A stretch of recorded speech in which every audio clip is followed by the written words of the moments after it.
Good morning, good afternoon, good evening, wherever you are in the world. Welcome along to the wilds of Suffolk here in the UK. Welcome, if it's your first time here. Welcome along. I'm going to take you deep into the wilds of Suffolk today. Don't worry. Welcome along. This is what I do. I walk along in beautiful locations like this, where I'm surrounded by bracken fern today, and talk about things that are in the public consciousness, in the what we're hearing about in the media and what have you, and give my thoughts and opinions of it. And for those 484 returning subscribers, thank you very much for being here. Welcome back. So today we are going to have a little discussion about what's going on in the world. Now, if you remember from my previous videos, I was talking about things are going to get crazy over the next sort of 6 to 8 weeks. Sort of by the end of August, September-ish. I don't know the exact days or times or dates. I'm not a insider. I don't have an insiders club. I'm not one of those people that has inside knowledge and has inside sources, and that's not me. It's my thoughts and opinions. But from everything I'm seeing, here we are. We come into the beautiful spot here, little creek near my house. Yeah, from everything that I'm seeing, I am thinking in the next, about 6 weeks, 8 weeks maybe, we are going to see something pretty spectacular happen. Not that ridiculous things haven't happened thus far, because if you have a look at around the world at the moment, things are insane. Absolutely insane. And we're going to touch on a bunch of those things today. So, well, as I'm here in the UK, we'll start there. So here in the UK, okay, we had our Freedom Day. I have to do it with 2 fingers because I'm holding the thing with the other. We had our Freedom Day. Now, Freedom Day was when our restrictions finally got lifted, okay? After a long time. This is our 3rd lockdown here in the UK. We've been locked down for a year and a half, on and off.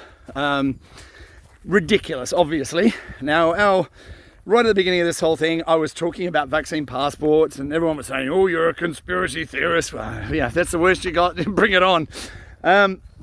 But I've been talking about this for quite some time. Vaccine passports is what they want to do, digitally control. It's about control and manipulation, this whole thing. Everything is control and manipulation. So I was talking about vaccine passports a long time ago. I was told I was an idiot. The Parliament, our illustrious Prime Minister Boris Johnson, who's a fucking prick, who should be in prison. All of them should. All the politicians, they're lying, cheating, corrupt scum. All of them. I don't care your political affiliation.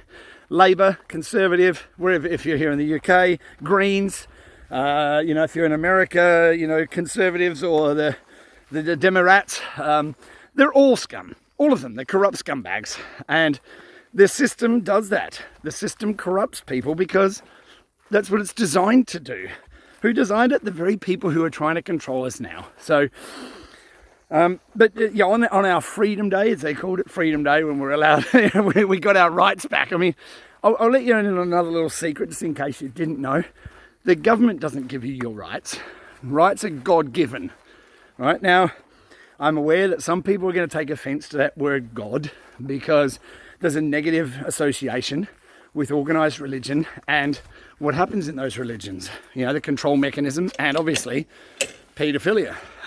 As we've been seeing with priests being arrested, never jailed though, which is kind of strange, arrested and then let go for paedophilia.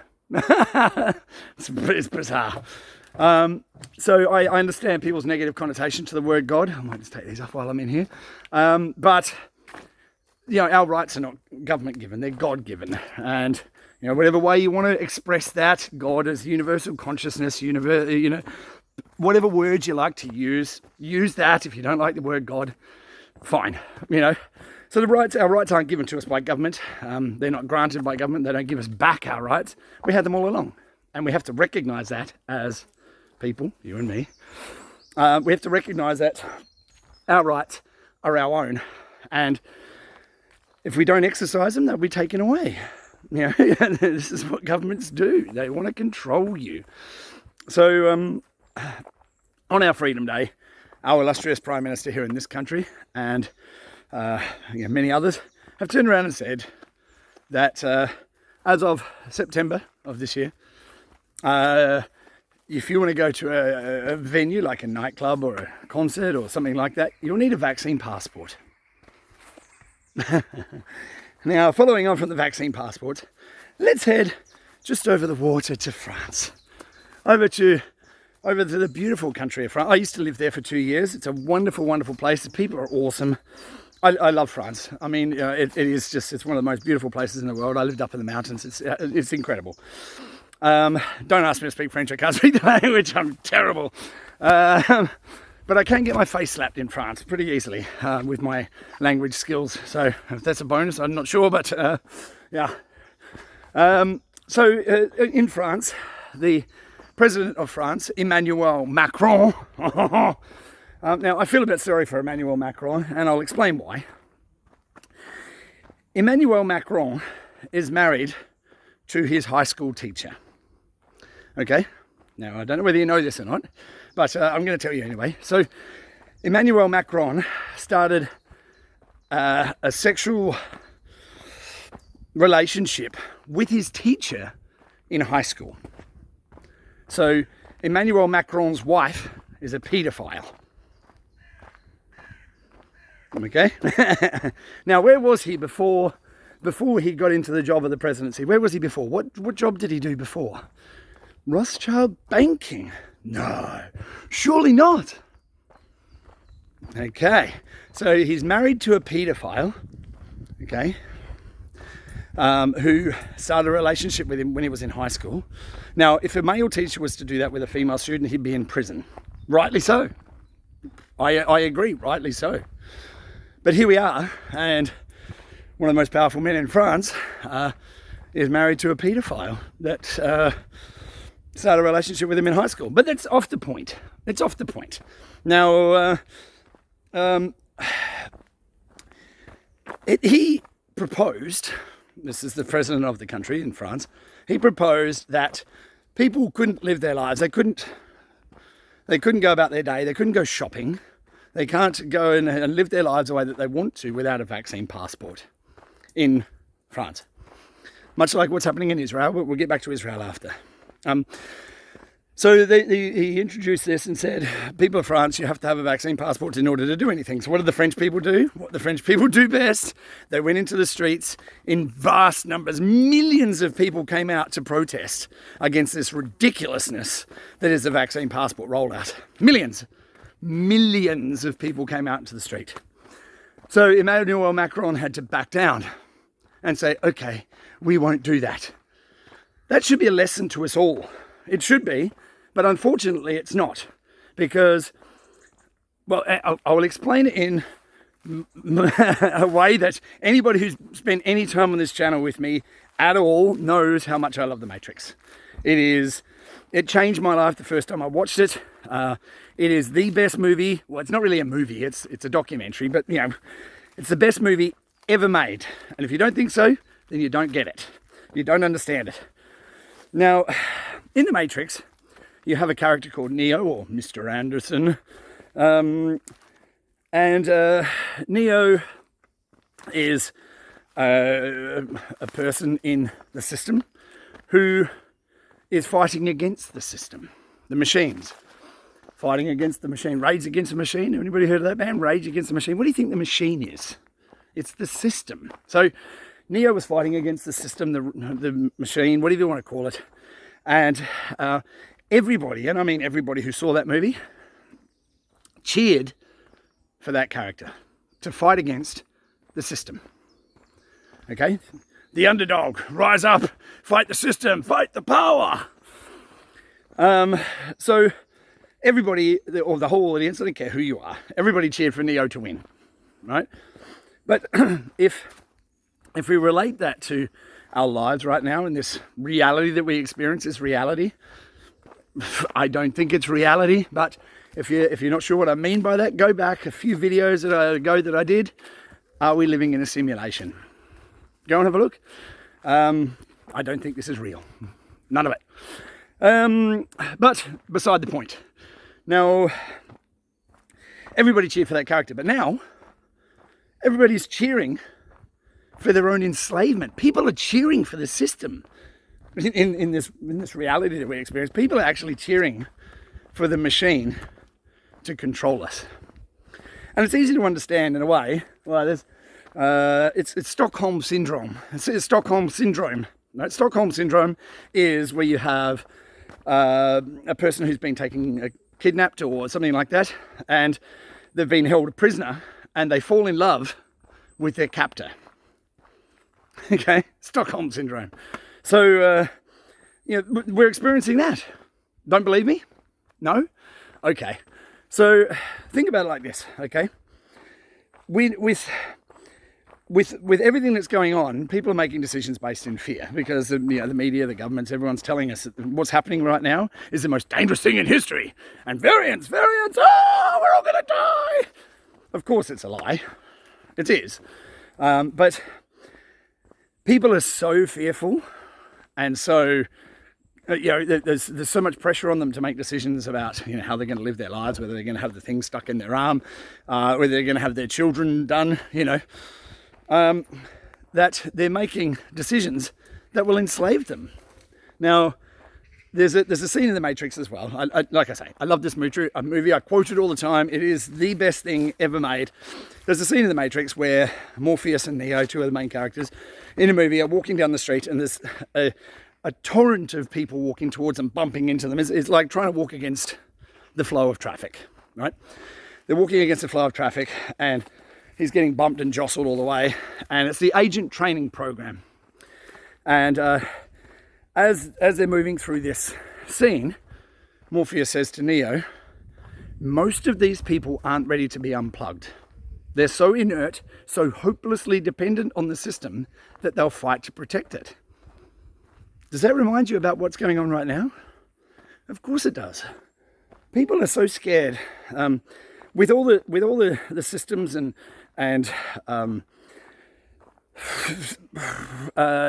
systems that we've been living under, whether it's medical, whether it's education, whether it's banking, financial, it doesn't matter. All the systems are corrupt, by the way. All of them, every single one. They're all controlled by money and power. And if you don't believe that, let's look at our education system, okay? Why is it that our education system teaches nothing? Zero, nothing, and that's not the white power sign, by the way, that's zero. So is it better to say it like that, zero? I don't know. I can't cover one eye, of course, because you know what that means. Yeah, nowadays the world is so fucked up, you can't even make an okay sign or a zero sign without somebody implying that you're a white supremacist. It's ridiculous. So, in our education system, why is it that we're not taught any life skills? We're not taught how to cook. We're not taught how to sew. We're not taught how to, change a tire. Those kind of things, that life skills that you really need. Gardening, how to grow food, how to purify water. Those kind of things that are pretty essential to your life.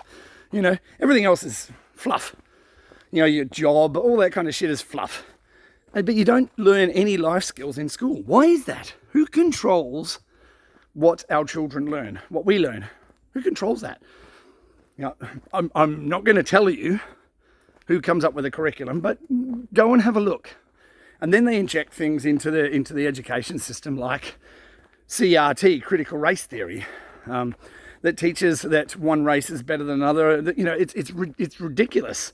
It is utterly ridiculous, trying to make me, as a 48-year-old man, nearly 49, who's been in this reality for 48, 49 years, that I have to be guilty, that I have to be guilty for a decision that was somebody else made to keep slaves or to, those kind of things, 300 years ago, 200 years ago, that I'm guilty for that.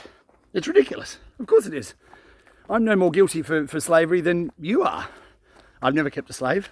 I don't agree with it. I think it's disgusting. I think it should be, it isn't outlawed. I've done this before. So we are all slaves. We're all slaves to the financial system. We're all slaves to this economy. When I say we're all slaves to the economy, you hear governments talk about the GDP, gross domestic product. What do you think that is? You're the gross domestic product. So you're a slave to the system. Whether you realise it, whether you know it or not, or whether you want to admit it or not, you are a slave to the system. But yet you're made to feel guilty because, 300 years ago, people kept slaves, And was it all white people that kept slaves? Is there still slavery in the world? Where does it exist? In Africa. Really? Black people? No, that doesn't happen. It does. And in the Middle East, still exists slavery. And that's like bondage slavery. That's not the slavery that we live under with our supposed freedoms that we live in. But this is the kind of garbage that our children are being taught. Why? Sex education at 4 years old. What the fuck is going on? Why do you need to teach a 4-year-old about sexual education? It's ridiculous. Now, France. We talked about France. South Africa. Okay. Now, I've heard it many times said to me, and I say to people all the time, you need to understand that everything that is happening right now, everywhere in the world, and I'll give some examples, but everything that's happening is all linked together. It's all part of the same thing. That's what you need to understand first off. The American election, the virus, everything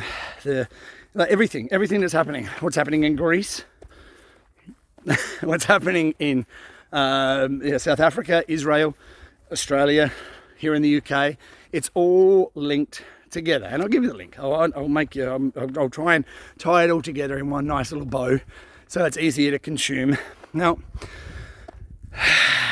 let's take a step backwards. Okay, we're going to go a little bit back in time. Be time travelers for a few minutes. Now, in 2019, October 19th, I think it was. Don't quote me on the dates, pretty close though. They held an event called Event 201 where they had a pandemic simulation, where they simulated a coronavirus spreading throughout the world. Simulation. 2 months before it happened. Okay? And it just happened to be in the same year as the American presidential election. Just coincidental. I mean, it's a coincidence. These things are coincidental. They just happens. after there was people out there promising that the Trump administration would experience a pandemic. Now, what we're experiencing right now, again, there's a simulation going on right now. I've talked about it before, a cyber pandemic, they call it, that's happening. It's right now, as we hear about all the cyber attacks. Do you think that's odd? Now, what's going on? What's driving all this? What's behind it all? Now, I'm sure, unless you've had your head under a rock or you've been, living in the outskirts of nowhere, you would have heard about the World Economic Forum and their Great Reset. Okay?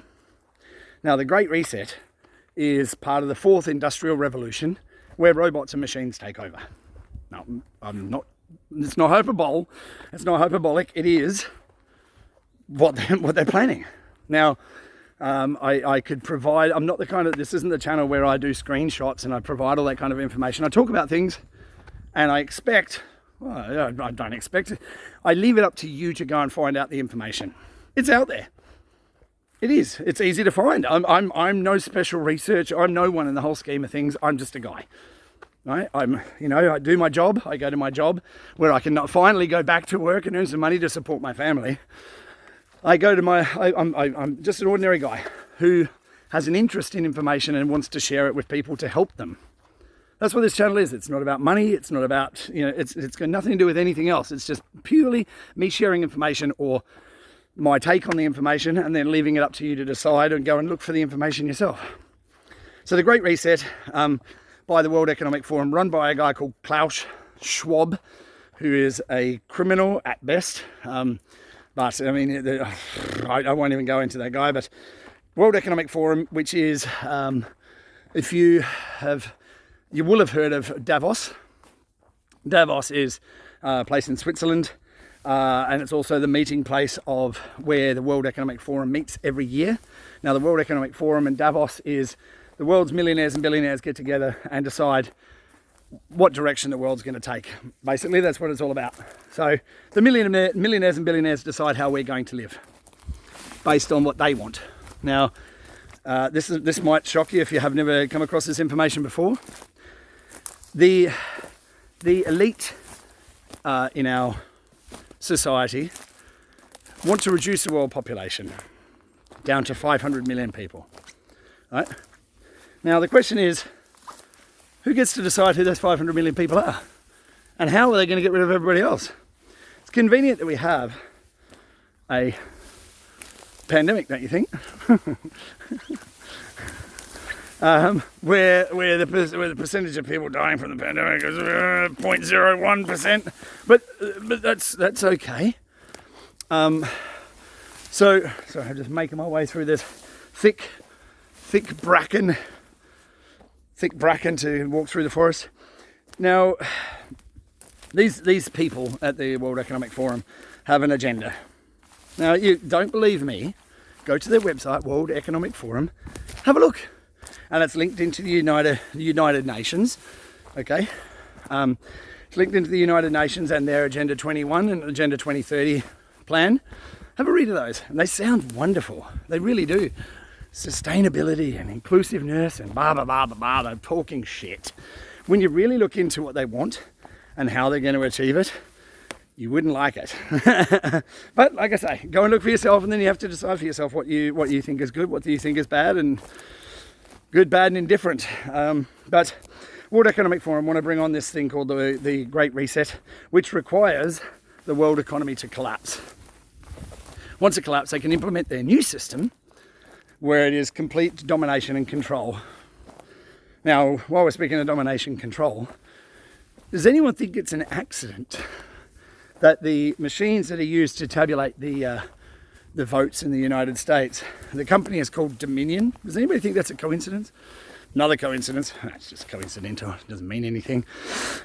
So they want this Great Reset, which requires a world economy to collapse. How do you do that? How do you make an economy of the entire world collapse? Do you think it's awfully convenient that we had this pandemic? I think it is. I think it's very convenient that we had this pandemic, you know. And that leads us towards this idea of keeping the world shut down. Now, how do you keep the world shut down? Now, we were told that the only way out of this was with a vaccine. Okay? We were told that right at the beginning of this thing. There's only one way we're getting out of this is with a vaccine. And now we've got, what is it, three or four? And we're told they're 96% effective. But the people who've had the double sticky are still getting it. Why is that? And they're still testing positive. Now, I don't know about you, but I've been around for a little while, and if you go and have a sticky in your arm, do you go and get tested for that thing afterwards? Right? Do you go, let's just say measles. If you have your measles sticky, right? Do you go and get tested for measles just to see if you've got it? Of course you don't. Of course you don't. It's ridiculous. It's plainly ridiculous to say you would go and get tested after you've had it, because obviously that's there to protect you, right? So why is it that so many people, after they've had it, are still getting tested? Why is that? Oh, because they want to go and do something, like get on a plane or go on a holiday or go to a concert? Does it really work? And then the introduction of these passports, which means that they can keep the economy closed down for longer. Keep the economy closed down for longer, which means it has more desperate people, and the world economy collapses. Watch what happens with the stock market. It dropped 800 points the day before yesterday. Look what's happening. That's all you need to do. Just look around you. If you think everything's normal, then you're probably on the wrong channel. But look around you. Things are going to get crazier than this. This is only just the beginning. Things are going to get fucking nuts. Really. Out of control. Now, I've had people say to me, "Oh, you don't know what you're talking about, Chris. around where I live, everything's normal, everything's just fine. You know, my friends in Australia, who said to me all of last year while we were locked down, "Oh, you're an idiot, Chris. We're just fine here. We locked down hard at the beginning, just like in China." Now, there's a question that keeps coming back to me. Why is it that China hasn't had the variants? Why haven't they been locked down again? Didn't it all start there? So why is it that every other country is having variants? Ah! Why is it that we're all having variants and everything? We're on a collision course with death. Oh, must have the Rona, sorry. But China isn't. Now we've seen what's happening in India. We've been told India's Delta. No, it's not. It's a lie. It's a con. And South Africa. South Africa. It's all because the people can't get their shot in their arm. No, it's not. No, it's not. It's got nothing to do with it. People haven't got food.